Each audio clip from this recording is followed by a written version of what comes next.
Han, bagaimana sikap kita di saat-saat seperti ini,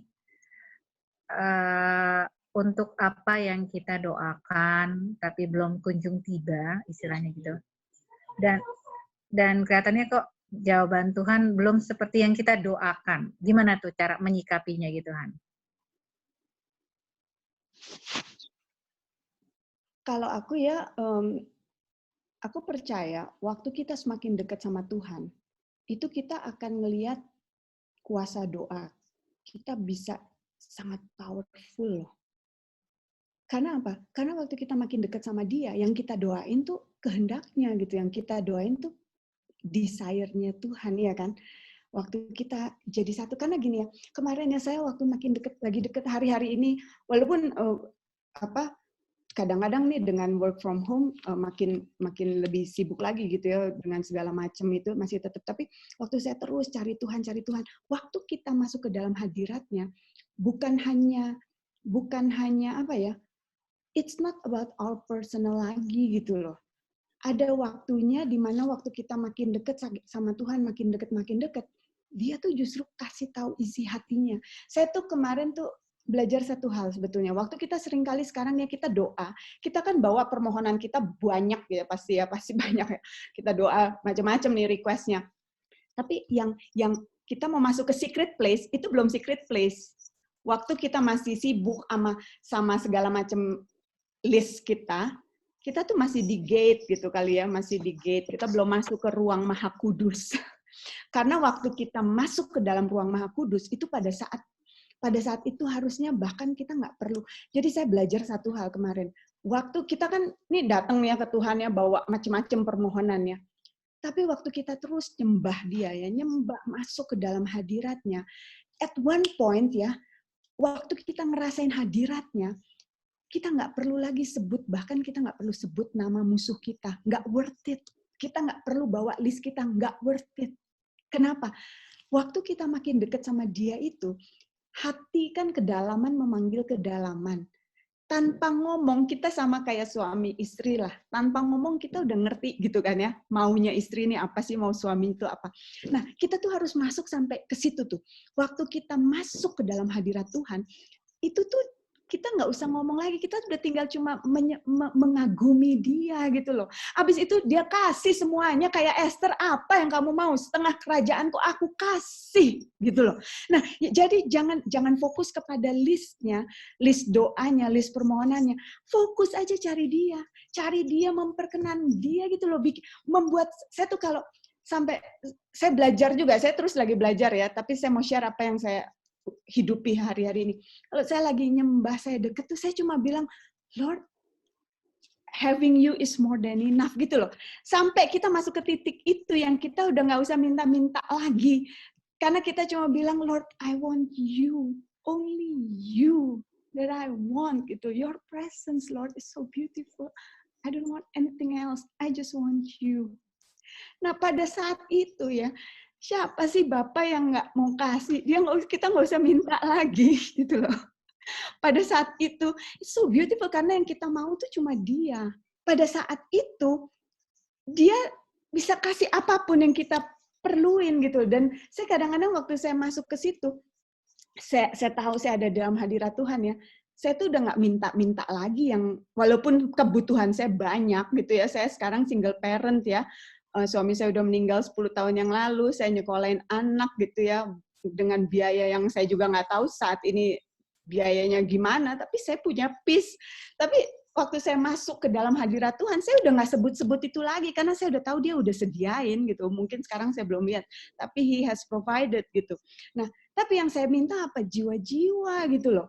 Yang saya minta isi hatinya gitu. Pada saat kita masuk ke dalam hadiratnya itu, kita akhirnya juga bisa lupa nih sama kita gitu. Karena kita tuh jadi ngerti isi hatinya Dia.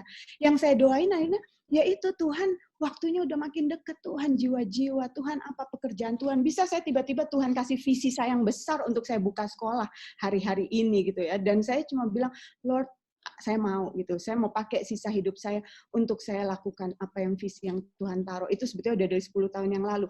Kok bisa bulan-bulan ini justru Tuhan ingetin lagi gitu loh saya untuk mulai itu. Tapi jadi kita bisa tangkap isi hatinya dia. Waktu kita tangkap isi hatinya dia dan kita bilang, Lord, ini hidupku. Aku mau pakai aku Tuhan selama hidupku. Karena saya ingat ya 10 tahun yang lalu waktu suami saya meninggal. Suami saya meninggal tuh saya 3 hari sebelum ulang tahun. Jadi waktu saya kubur 28 September itu saya terus habis itu malamnya tidur, itu ulang tahun saya yang ke-40.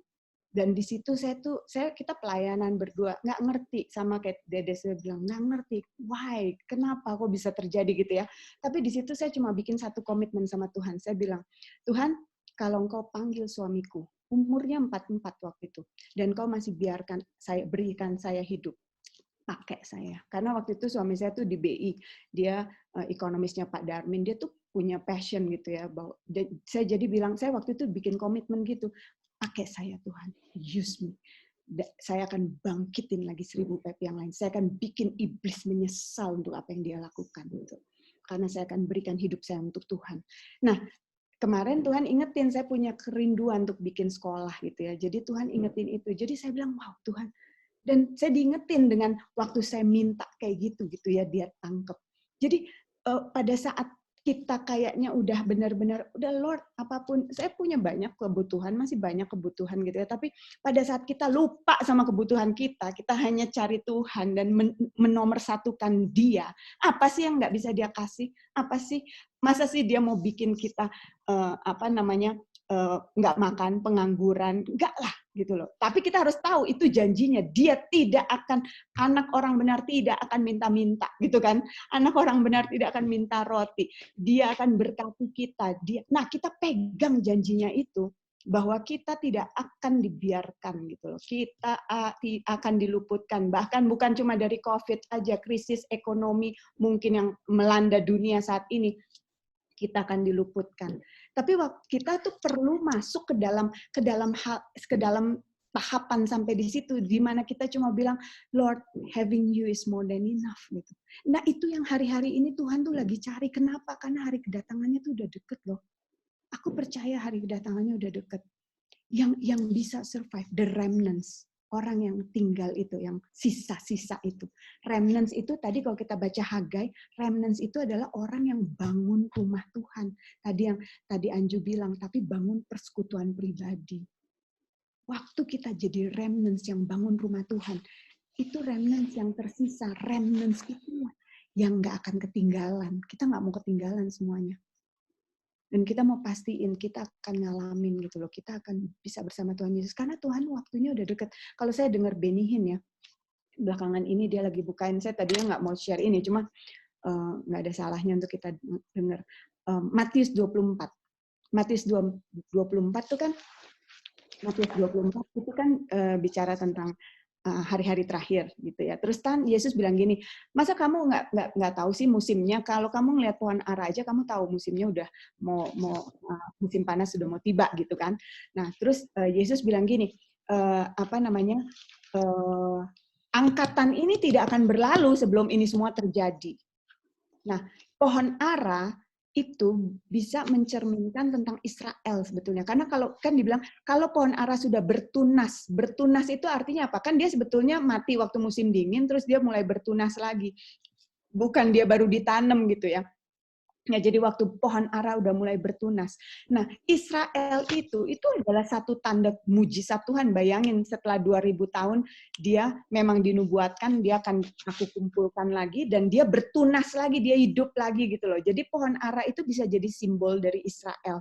Nah, Israel tuh bertunas lagi 48 tahun 1948 kemarin Israel bisa setelah 2000 tahun. Saya tadi habis lagi dengerin ya, Benny Hinn dia cerita gimana si perdana menterinya yang pertama tuh Ben Arion itu dia tuh tahu dia tuh lagi menggenapi firman Tuhan karena memang dibilang aku akan kumpulkan lagi mereka dari segala penjuru dan mereka kan pakai bahasa yang sama. Bayangin semua kerajaan yang ada di dunia yang pernah ada nggak ada yang bisa survive gitu, Romawi, Greece, semuanya gitu kan, nggak ada kan. Tapi Israel setelah 2000 tahun itu bisa bangkit lagi, berdiri lagi, jadi satu bangsa lagi, dan dibilang bahasa yang sama mereka akan pakai. Jadi setelah 2000 tahun mereka tetap bisa pakai punya bahasa Ibraninya itu. Nah, yang menarik dari Matius 24 tadi itu, Yesus terus bilang gini, waktu kamu lihat pohon ara itu bertunas, perhatiin itu tanda-tandanya gitu kan kamu, dan dia bilang generasi ini, satu generasi ya, generasi ini tidak akan berlalu sebelum semua ini terjadi. Nah, kalau kita lihat di kejadian 13, 14, 15, Tuhan kan berjanji sama Abraham, kamu keturunanmu nanti akan pergi ke Mesir 400 tahun. Tapi generasi yang keempat, dia akan balik lagi ke sini, gitu kan ya. Jadi ke Mesir 400 tahun, generasi yang keempat balik lagi. Artinya buat Tuhan satu generasi itu 100 tahun. Nah, balik tadi ke Matius 24. Di Matius 24 itu tadi Yesus bilang kan, kalau kamu ngelihat pohon ara udah bertunas, generasi yang melihat pohon ara udah bertunas, ini generasinya, itu tidak akan berlalu sebelum semua ini akan datang. Semua ini terjadi, gitu kan. Artinya apa? Israel itu kan berdiri lagi 1948. Kalau satu generasi itu 100 tahun, let's say, itu berarti 2048. Artinya kita tuh punya window of opportunity mungkin 28 tahun. Bisa jadi Tuhan Yesus datang gitu loh hari-hari ini. Kalau kita lihat semuanya nih udah tanda-tanda juga udah banyak. Artinya apa? Kita harus mempersiapkan diri, tapi masalahnya sekarang bukan hanya fokus ke kita aja. Kita harus mulai berdoa untuk penuaian jiwa-jiwa. Apa jadinya gitu loh. Ini waktunya untuk menuai, ini waktunya untuk kita bangkit ya, bangun satu kegerakan doa untuk mulai berdoa biar banyak orang dituai. Saya percaya, sangat-sangat percaya kita ada di Indonesia ini juga bukan satu kebetulan, ada rencana Tuhan kan.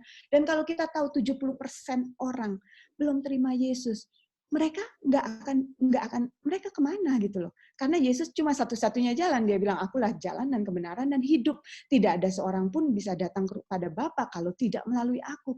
Nah, gimana kita saat ini nih, mungkin kita bergerak apapun ya dengan adanya COVID ini, bagian sembako atau apa segala macam, sambil kita berdoa agar sungguh-sungguh ada tuaian besar terjadi. Karena waktunya bisa jadi nggak lama lagi. Dan kuncinya cuma satu, yang dwells in the secret place. Karena kalau enggak, kita bisa ketinggalan. Rapture bisa terjadi kapanpun juga loh. Perang-perang ini segala macam juga kan. Israel sekarang juga udah, ya kita lihat aja, Turki, Iran, semuanya udah pada mau bersatu. Bisa jadi suatu saat mereka akan serang Israel dan segala sesuatu yang dinubuatkan itu bisa terjadi. Tapi kita akan diangkat gitu kan, kawan-kawan. Kita semua percaya itu firman Tuhan, rapture akan terjadi. Nah, tapi inilah waktunya kita harus mulai berdoa untuk tuaian yang besar. Dan kita harus berdoa, kita lihat ini sebagai opportunity nih dengan adanya COVID ini. Untuk kita bisa mulai berdoa, melayani, memberikan firman, memberitakan kabar baik, dan apa yang bisa kita lakukan ke sekeliling kita. Dan kita nggak perlu takut akan hidup kita. Kita perlu masuk aja dulu ke dalam hadirat Tuhan. Cari dulu dia. Karena di situ kita akan terima segala sesuatunya. Karena dia bilang, silver is mine, gold is mine. Dia akan goncangkan lagi bumi, bangsa-bangsa. Kenapa? Supaya semua kekayaannya itu masuk ke rumah Tuhan. Kenapa? Karena kita butuh itu. Untuk apa? Spread the gospel. Kalau kita sekarang aja perlu untuk kasih sembako, apa segala macam, kita butuh segala sesuatu itu. Untuk apa? Untuk menggenapi rencananya di akhir zaman. Jadi, saya percaya, kita percaya kalau kita masuk ke dalam hadirat Tuhan, kita terima proteksi, kita terima provision. Tadi saya belum masuk sampai selesai ya. Kan dibilang gini, he who dwells in the secret place of the Most High shall abide under the shadow of the Almighty. Jadi kalau Most High itu El Elyon, Almighty di sini El Shaddai. Nah, jadi waktu kita dapat pewahyuan bahwa dia tuh adalah yang tertinggi, pada saat itulah kita bisa dapetin di bawah perlindungan, tadi dibilang kalau bahasa Indonesianya, dia yang bermalam dalam naungan yang maha kuasa. Kalau di dalam bahasa Inggrisnya bagus, shall abide under the shadow of the Almighty. Almighty itu bicara apa? El Shaddai. El Shaddai itu apa? Allah yang menyediakan apapun yang menjadi kebutuhan kita. Proyekkah? Apapun. Semua. Uang untuk, saya butuh uang untuk bayar sekolah anak saya, segala macam. Itu dia provide. Dia akan provide. Tapi provision itu nggak bisa datang sebelum kita tahu siapa dia. Dia itu Yesus the Most High. Semuanya. Poverty ada di bawah kakinya. Kegagalan ada di bawah kakinya. COVID ada di bawah kakinya. Apapun ada di bawah kakinya. Waktu kita tahu itu, makanya kita bisa dapat provision-nya itu tadi. Shall abide under the shadow of the Almighty, Almighty. Almighty. Jadi El Elyon, El Shaddai. Waktu kita ngerti, kita punya hubungan sama yang maha tinggi itu, kita akan ngalamin dia adalah El Shaddai, Tuhan yang menyediakan. Amin. Amen. Amin. Thank you, Hana. God bless.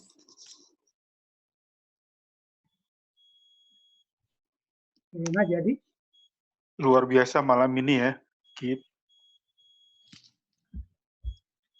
silakan Pak Ketua. Ya, luar biasa malam ini, terus terang secara